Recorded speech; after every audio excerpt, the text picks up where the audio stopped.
Motion O.C. I'm a physical therapist here, and today I'm going to talk to you a little bit about the ankle and foot complex. Overall, very complex. There are 26 bones just in that area with more than 100 ligaments, muscles, and tendons. So obviously a lot of room for things to kind of go wrong. And if you think of all the pressure and miles that you've put on your feet, not only just in this year, but in your whole lifetime. So big risk for different injuries and kind of things to occur. So one of the top ways that injuries do occur are more traumatic in nature. So if you have, a rupture of your Achilles, you break a bone in your foot or fall and trip, you might be able to have surgery through that. You might just have a walking boot.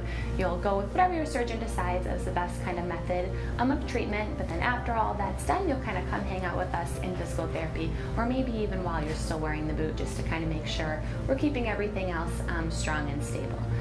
So when you are done with the surgery in the boot, you need to make sure that you're walking back to normal. You're really getting that strength back to make sure you can live your life like you want to be able to. Another area is obviously not the traumatic, but more overused, repetitive, and that's probably what we see a little bit more.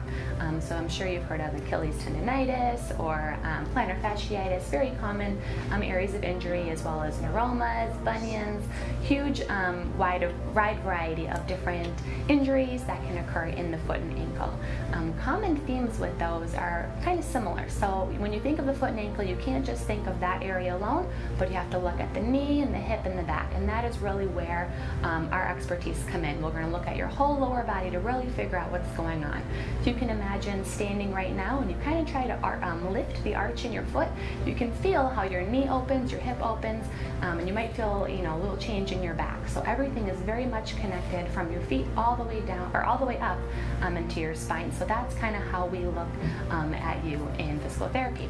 So we'd love to have you come on in for our consultation. We can really treat a lot of different areas to get you back moving and do those activities that you want to do. We also have a ton of pain relieving options, whether manual techniques, joint mobilizations, manual, one-on-one time with your therapist, taping modalities, and get you back strengthened and stabilized so you can move the way you want to. We really are the movement experts in our field, and especially the emphasis on walking, watching kind of how you're walking and how you're moving can really make the biggest impact for you. So hope to see you soon.